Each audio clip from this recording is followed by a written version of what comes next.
Hello friends, എല്ലാവർക്കും മഴതോരും മുൻപേടെ പുതിയൊരു എപ്പിസോഡിലേക്ക് സ്വാഗതം.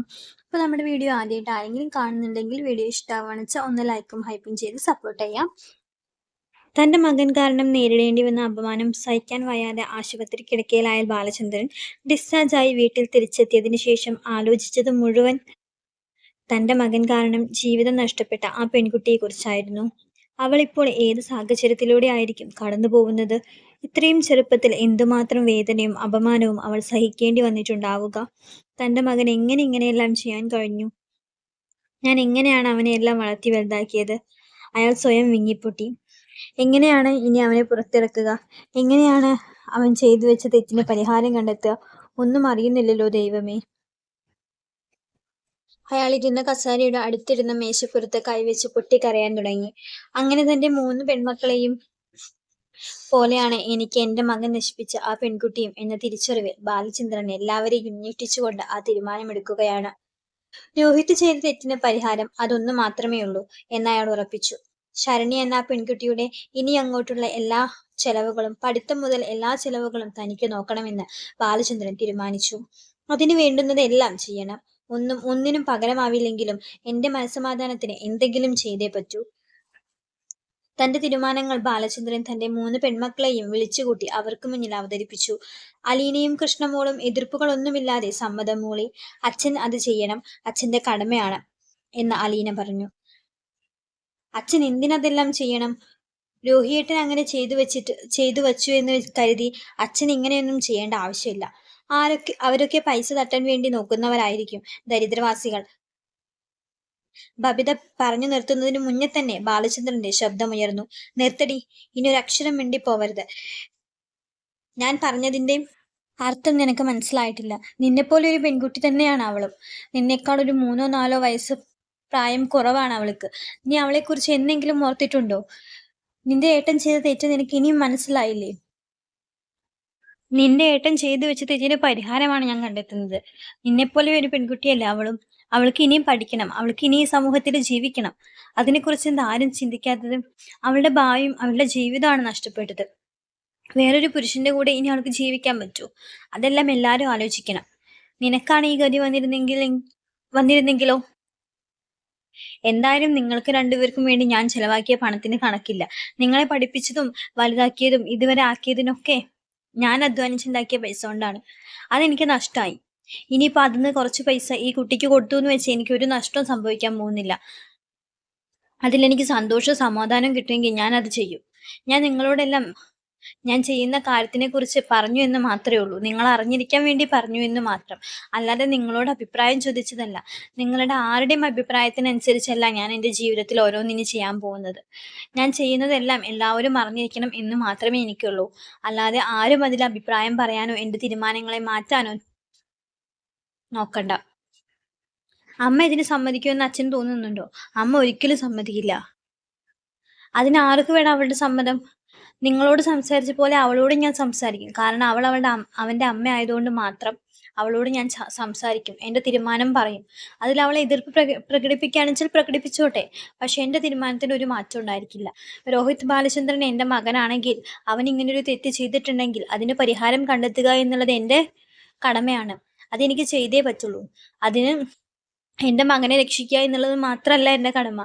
അവൻ കാരണം ജീവിതം നഷ്ടപ്പെട്ടു പോയ പെൺകുട്ടിക്ക് ഒരു ജീവിതം ഉണ്ടാക്കി കൊടുക്കുക എന്നുള്ളത് കൂടി എൻ്റെ കടമയാണ്. അതെനിക്ക് ചെയ്തേ പറ്റുള്ളൂ. അതിന് ആരൊക്കെ എതിർത്താലും ആരൊക്കെ തടഞ്ഞാലും ഞാനത് ചെയ്യും. നെടുമ്പുരയ്ക്കൽ ബാലചന്ദ്രന്റെ വാക്കാണ്. അത് ഉറച്ച തീരുമാനമാണ്. അതിന് ആരും മാറ്റാൻ തീരുമാനിക്കേണ്ട. അതിന് കൈതക്കൽ മാളിക വീട്ടില് വൈജയന്തി തീരുമാനിച്ചാൽ പോലും മാറ്റാൻ പറ്റില്ല. അലീനയ്ക്കും കൃഷ്ണമോൾക്കും മുന്നിൽ തല കുനിച്ച് അച്ഛന്റെ ശഹാരം കേട്ട് ബബിത നിന്നു. ആകെ നാണം കെട്ട അവസ്ഥയിലായിരുന്നു ബബിത റൂമിലേക്ക് കയറിപ്പോയത്. അതിനുശേഷം ബാലചന്ദ്രൻ പറയുന്നുണ്ട്, മോളെ, ഞാൻ എടുത്ത തീരുമാനം എത്രമാത്രം ശരിയാണോ തെറ്റാണോ എന്ന് എനിക്കറിയില്ല. പക്ഷേ ആ പെൺകുട്ടിയുടെ അവസ്ഥയെ നമ്മൾ മനസ്സിലാക്കണമല്ലോ. അത്രയും പാവപ്പെട്ട ഒരു കുടുംബത്തിൽ നിന്നാണ് ആ കുട്ടി വരുന്നത്. അവൾക്കുണ്ടായ ദുരനുഭവം, അതിന് എന്തെങ്കിലും പ്രായശ്ചിത്തം എനിക്ക് ചെയ്തേ മതിയാവൂ.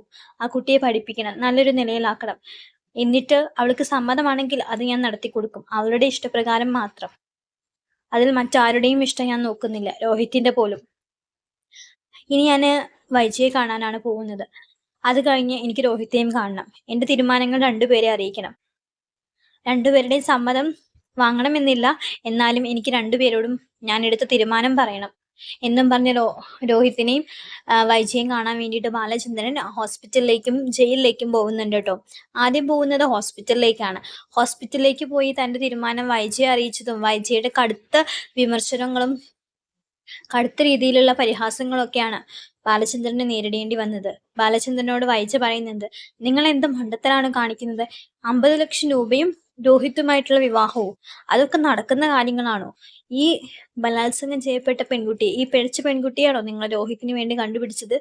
അത്രയും തരം താഴ്ന്നു പോയോ ബാലചന്ദ്ര നിങ്ങളുടെ മനസ്സ്? 50 ലക്ഷം രൂപ കൊടുക്കുകയാണെന്ന് വെച്ചാൽ കൊടുത്തോളൂ. അത് നിങ്ങൾ അധ്വാനിച്ചുണ്ടാക്കിയ പൈസയെന്നല്ലേ. നിങ്ങളുടെ മകൻ ചെയ്ത തെറ്റിനൊരു പരിഹാരമായിക്കോട്ടെ. അതും പറഞ്ഞ് എന്റെ മകനെ കൊണ്ട് അവളെ കല്യാണം കഴിപ്പിക്കാം എന്നുള്ള നിങ്ങളുടെ തീരുമാനം അതൊരിക്കലും നടക്കില്ല. ഞാൻ ജീവനോടുണ്ടെങ്കിൽ അതിന് ഞാൻ സമ്മതിക്കില്ല. ഒരു പിഴച്ച പെൺകുട്ടിയൊന്നും അല്ല എന്റെ മകന്റെ ഭാര്യയായിട്ട് വരേണ്ടത്. നല്ല പെൺകുട്ടികളെ എന്റെ മകന് കിട്ടും. അവന്റെ ഭാവി തകർന്നിട്ടൊന്നുമില്ല. ഈ കേസൊക്കെ കുറെ കഴിഞ്ഞ ആൾക്കാർ മറക്കും. അത് കഴിഞ്ഞ് അവന് നല്ല ജോലിയും നല്ല പൈസയും ഒക്കെയുള്ള ജോലിയൊക്കെ കിട്ടും. അവന് വിദേശത്ത് പോയി പഠിക്കുകയും സമ്പാദിക്കുകയൊക്കെ ചെയ്യാം. ഇതൊക്കെ ആൾക്കാർ കുറെ കഴിഞ്ഞ് മറക്കും. അതിന്റെ ഇടയിൽ നിങ്ങൾ ഇങ്ങനത്തെ ഓരോ തീരുമാനങ്ങളൊന്നും എടുക്കണ്ട. അവർക്ക് വാക്കൊന്നും കൊടുക്കാൻ പോവണ്ട. ബാലചന്ദ്രൻ പറയുന്നുണ്ട്, നീയൊക്കെ എന്ത് വിഷാടി? നിന്നോടൊന്നും പറഞ്ഞിട്ട് കാര്യമില്ല. നീ നിന്റെ 2 മക്കളെ അങ്ങനെ തന്നെയാണ് വളർത്തി വലുതാക്കി വെച്ചിരിക്കുന്നത്. ബബിതയും ഇതേപോലെ തന്നെയാണ് എന്നോട് പറഞ്ഞത്. രോഹിത് ചെയ്ത തെറ്റൊന്നും നിങ്ങൾ ആരും കാണുന്നില്ല. ആ പെൺകുട്ടിക്ക് നഷ്ടമായത് ആ പെൺകുട്ടിയുടെ മാനാണ്. അത് എത്രമാത്രം ഒരു സ്ത്രീക്ക് വിലപ്പെട്ടതാണെന്ന് അവർക്കേ അറിയുള്ളൂ. അല്ല നിന്നോട് പറഞ്ഞിട്ട് അതൊന്നും കാര്യമില്ല. നീ വലിയ സത്യവതിയല്ലേ? ഈ പറഞ്ഞ നീയും പഴച്ചു പ്രസവിച്ചതല്ലേ? എന്നിട്ടല്ലേ നീ എന്നെ വിവാഹം കഴിച്ചത്? ബാലചന്ദ്രന്റെ ആ ചോദ്യം വൈജയന്തി ഞെട്ടിച്ചു കളഞ്ഞു. എന്താ ബാലചന്ദ്രൻ പറഞ്ഞത്? നിനക്കറിയാവുന്ന കാര്യം, സത്യം. നീ 23 വർഷം എന്നിൽ നിന്ന് മറച്ചു വെച്ച അതേ സത്യം. ഇത്രയും പതിവ്രതയായിട്ടാണോ നീ എന്റെ ജീവിതത്തിലേക്ക് കടന്നു വന്നത്? അല്ലല്ലോ. എന്നെ വിവാഹം കഴിക്കുന്നതിന് മുന്നേ നിനക്ക് ആഗ്രയിൽ വെച്ചൊരു കുഞ്ഞ് ജനിച്ചില്ലേ? അതെല്ലാം ഞാൻ മനസ്സിലാക്കിയിട്ട് തന്നെയാണ് നിന്നോട് പെരുമാറുന്നതും ഇപ്പൊ പെരുമാറിയതും ഒക്കെ. നീ എന്താ വിചാരിച്ചത്? എന്നെ എന്നേക്കും എല്ലാ കാലത്തും പൊട്ടനാക്കാനാണോ? അതൊന്നും നടക്കുന്ന കാര്യമല്ല വൈജേ. അത് വിട്ടേക്ക്. അത് നമുക്ക് പിന്നീട് ചർച്ച ചെയ്യാം. എന്തായാലും നീ മനസ്സിലാക്കി വെച്ചോ, നിന്റെ എല്ലാ കഥകളും മനസ്സിലാക്കി തന്നെയാണ് നെടുമ്പുരക്കൽ ബാലചന്ദ്രൻ നിന്നോട് പെരുമാറുന്നതും ഇപ്പോ നിന്നോട് സംസാരിക്കുന്നതുമെല്ലാം. നിന്റെ ഈ അവസ്ഥയ്ക്ക് കാരണം നീ ചെയ്തു വെച്ച കുറ്റങ്ങൾ തന്നെയാണ്. നീ ചെയ്തു വെച്ച പ്രവർത്തികളാണ്. നീയും നിന്റെ വീട്ടുകാരും ചെയ്തു വെച്ച പ്രവർത്തികൾ. രോഹിത്തിനോട് ഞാൻ കാര്യങ്ങൾ സംസാരിക്കും. രോഹിത്തിന് സമ്മതമാണെങ്കിലും സമ്മതമല്ലെങ്കിലും ഈ കേസിൽ നിന്ന് രോഹിത്തിനെ ഞാൻ രക്ഷിക്കും. പക്ഷേ അത് ഇങ്ങനെ ഒരു കണ്ടീഷൻ അവൻ സമ്മതിച്ചാൽ മാത്രം. അല്ലെങ്കിൽ അവൻ ചെയ്ത തെറ്റിന് അവൻ ശിക്ഷ അനുഭവിച്ചോട്ടെ, എനിക്കൊരു പ്രശ്നവുമില്ല. പിന്നെ അവന്റെ അമ്മ എന്ന നിലയിൽ നീ അവനെ നന്നാക്കേണ്ട സമയമൊക്കെ എപ്പോഴോ കഴിഞ്ഞു വൈജേ. നീ നല്ല രീതിക്ക് നിന്റെ മക്കളെ വളർത്തിയിരുന്നെങ്കിൽ, നീ ശ്രദ്ധിച്ചിട്ടുണ്ടായിരുന്നെങ്കിൽ രോഹിത് നീ ഗതിയിലാവില്ലായിരുന്നു. അതൊന്നും നീ ചെയ്തില്ല. അന്ന് നിനക്ക് അഹങ്കാരവും അഹംഭാവവും മാത്രമേ ഉണ്ടായിരുന്നുള്ളൂ. നീയാണ് എല്ലാവർക്കും വലുത്, അല്ലെങ്കിൽ എല്ലാവരെക്കാളും വലുത് എന്നുള്ള അഹംഭാവമായിരുന്നു നിനക്ക്. അലീനെ നീ എത്ര വട്ടം ദ്രോഹിച്ചു? അതിനൊക്കെ നീ കണക്ക് ചോദിച്ചിട്ടേ ഈ ഭൂമിയിൽ നിന്ന് പോവുള്ളൂ. നീ ചെയ്തു വെച്ച ഓരോ തെറ്റിനും. നീ കല്യാണത്തിന് മുന്നേ ഉപേക്ഷിച്ച് നിന്റെ കുഞ്ഞിനെ പറ്റി നീ എന്നെങ്കിലും ഓർത്തിട്ടുണ്ടോ? ആ പാപൊക്കെ നീ എവിടെ ചെന്ന് ഒഴുക്കി കളയുക. അതൊക്കെ തീർത്തിട്ടേ നീ ഈ മണ്ണിൽ നിന്ന് പോവൂ. നീ ഇങ്ങനെ നിന്റെ ഓരോ മക്കളുടെ നാശം കാണും. ഒരു കുടുംബ നീ തകർത്തത്. അതൊന്നും ഒരിക്കലും മറച്ചു വെക്കാൻ പറ്റില്ല. എത്ര കാലം നീ മറച്ചു വെക്കും? എല്ലാം പുറത്തു വന്നില്ലേ? നാളെ നിന്റെ മക്കൾ ഇതറിയും, എല്ലാവരും അറിയും. അന്ന് നീ നാണം കെടും. ഞാൻ പോട്ടെ. അങ്ങനെ ബാലചന്ദ്രൻ സബ് ജയിലിൽ ചെന്നിട്ടും സബ് ജയിലിലാണ് റിമാൻഡിൽ കിടക്കുകയാണല്ലോ രോഹിത്തും ഹരിയും ബാക്കി 2 പേരൊക്കെ. അപ്പോൾ അവിടെ ചെന്ന് രോഹിത്തിനെ കാണാൻ ബാലചന്ദ്രൻ തീരുമാനിക്കുകയാണ്. നേരെ ഹോസ്പിറ്റലിൽ നിന്ന് സബ് ജയിലിൽ പോയി രോഹിത്തിനെ കാണുന്നുണ്ട്. രോഹിത്ത് ആദ്യം വലിയ മൈൻഡൊന്നും ബാലചന്ദ്രനോട് കാണിക്കില്ല കേട്ടോ. ബാലചന്ദ്രൻ പറയുന്നുണ്ട്, വക്കീലിനെ ഏർപ്പാടാക്കിയിട്ടുണ്ട്, ജാമ്യത്തിൽ ഇറക്കാൻ നോക്കുന്നുണ്ട് എന്നൊക്കെ പറയുന്നുണ്ട്. അപ്പോൾ രോഹിത്ത് പറയുന്നുണ്ട്, എനിക്ക് എവിടേക്കും വരണ്ട, ഞാൻ ഇവിടെ തന്നെ കടന്നോളാം. ഞാൻ ചെയ്ത തെറ്റിനല്ലേ ഞാനിതൊക്കെ അനുഭവിക്കണം. എന്നെ ആരും പുറത്തിറക്കാൻ നോക്കണ്ട, എനിക്കിനി ആരുമില്ല എന്നൊക്കെ പറയുന്നുണ്ട് രോഹിത്ത്. അപ്പോൾ ബാലചന്ദ്രൻ പറയുന്നുണ്ട്, ഞങ്ങൾ ആരും നിന്നെ പെടുത്തിയതല്ലല്ലോ, നീ തന്നെ ചെയ്തു വെച്ചതല്ലേ ഇതൊക്കെ. അപ്പം നീ തന്നെ അനുഭവിക്കണ്ടേ? എത്ര വട്ടം നിന്നോട് അലീനയും ഞാനും മാറി മാറി പറഞ്ഞു, നിന്റെ ചീത്ത കൂട്ടുകെട്ടുകൾ നീ മറക്കണം, അതിൽ നിന്നെല്ലാം നീ ഊരിപ്പോരണം എന്നൊക്കെ എത്ര വട്ടം പറഞ്ഞു. അന്നൊന്നും നീ ഞങ്ങൾ അനുസരിച്ചില്ലല്ലോ. അപ്പം നിനക്ക് നിൻ്റെ അമ്മയുടെ അതേ അഹങ്കാരം അഹംഭാവമായിരുന്നില്ലേ? അപ്പം ഇതൊക്കെ അനുഭവിക്കണം കുറച്ചൊക്കെ. പിന്നെ ഞാൻ നിർവഹിക്കുന്നത് എൻ്റെ മകനാണ് നീ എന്നുള്ള ബോധ്യം എനിക്കുള്ളതുകൊണ്ടാണ്, ഒരച്ഛൻ്റെ കടമയാണ് ഞാൻ നോക്കുന്നത് എന്നൊക്കെ പറയുന്നുണ്ട്. അപ്പോൾ രോഹിത് പറയുന്നുണ്ട്, രോഹിത് ഒന്നും മിണ്ടാതെ തല കുനിച്ച് നിൽക്കുന്നുണ്ട്. എന്നിട്ട് ബാലചന്ദ്രൻ പറയുന്നുണ്ട്, ഞാൻ എന്തായാലും ഒരു തീരുമാനം എടുത്തിട്ടുണ്ട്. നിങ്ങളെല്ലാവരും കൂടി നശിപ്പിച്ച ആ പെൺകുട്ടിക്ക് എൻ്റെ കടമയാണ് ഞാൻ ചെയ്യുന്നത്. അവൾക്ക് ഞാനൊരു 50 ലക്ഷം രൂപയും പിന്നെ അവളുടെ വിവാഹവും ഞാൻ നടത്തി കൊടുക്കാമെന്ന് അവരോട് വാക്ക് പറയാൻ പോവാണ്. അതിനു മുന്നേ നിന്നോടും കൂടി ആലോചിക്കണം എന്ന് എനിക്ക് തോന്നി, അതിനാണ് ഞാൻ വന്നത് എന്ന് പറയുകയാണ് കേട്ടോ. അപ്പോൾ അന്തം വിട്ടിട്ട് രോഹിത് നോക്കുന്നുണ്ട്, എന്താ അച്ഛന് പറ്റി എന്നുള്ള രീതിയിൽ. അപ്പോൾ ബാലചന്ദ്രൻ പറയുന്നുണ്ട്, വേറെ ആരുമായിട്ടല്ല ഞാൻ ആ കുട്ടിയുടെ വിവാഹം നടത്താൻ പോകുന്നത്, നീയുമായിട്ടാണ്. അത് അവർക്ക് ഇഷ്ടമാണെന്ന് വെച്ചാൽ ഞാനത് നടത്തും. അതിന് നിൻ്റെ അനുവാദം കൂടി എനിക്ക് വേണ്ട. അങ്ങനെയൊക്കെ ആണെങ്കിൽ ചിലപ്പോൾ അവർ ആ കേസ് പിൻവലിക്കാൻ ചാൻസ് ഉണ്ട്. അങ്ങനെയാണെന്ന് വെച്ചാൽ നിൻ്റെ ഭാവിയും തൊലയില്ല, ആ കുട്ടിയുടെ ഭാവി നമുക്ക് നോക്കണ്ടേ എന്നൊക്കെ പറയുന്നുണ്ട്. അപ്പോൾ രോഹിത് പറയുന്നുണ്ട്, വേണ്ട അച്ഛാ, എനിക്കതിന് പറ്റില്ല എന്ന് പറയുന്നുണ്ട്. എന്തുകൊണ്ട് നിനക്ക് പറ്റില്ല? നീ കൂടി ഉൾപ്പെട്ട കേസല്ലേ, നീ കൂടി കാരണമല്ലേ ആ കുട്ടി ഇങ്ങനെ കിടക്കുന്നതെന്ന് പറയുമ്പോൾ രോഹിത് പറയുന്നുണ്ട്, സത്യമാണ് അച്ഛാ, ഞാൻ ഒന്നും ചെയ്തിട്ടില്ല. ഹരിയുടെ വാക്ക് കേട്ട് പോയി എന്നുള്ളത് സത്യമാണ്. കൂട്ടുനിന്നു, അങ്ങനെ ഒരു പദ്ധതി ഇടാൻ കൂട്ടുനിന്നു എന്നുള്ളത് സത്യമാണ്. പക്ഷെ ഞാൻ ആ കുട്ടീനെ തൊട്ടിട്ട് പോലുമില്ല. ഞാൻ ഒന്നും ചെയ്തിട്ടില്ല അച്ഛാ, ഞാൻ സത്യമാണ് പറയുന്നത്, അച്ഛനാണ് സത്യം. ഇനിയെങ്കിലും അച്ഛനെ ഒന്ന് വിശ്വസിക്കുക. എല്ലാവരും പറഞ്ഞപ്പോൾ ഞാനത് ഏറ്റെടുത്തു എന്നേ ഉള്ളൂ. പക്ഷെ ഞാൻ ആ കുട്ടീനെ ഒന്നും ചെയ്തിട്ടില്ല, അവരുടെ കൂടെ ഞാൻ ഒന്നിനും കൂട്ടു നിന്നിട്ടില്ല.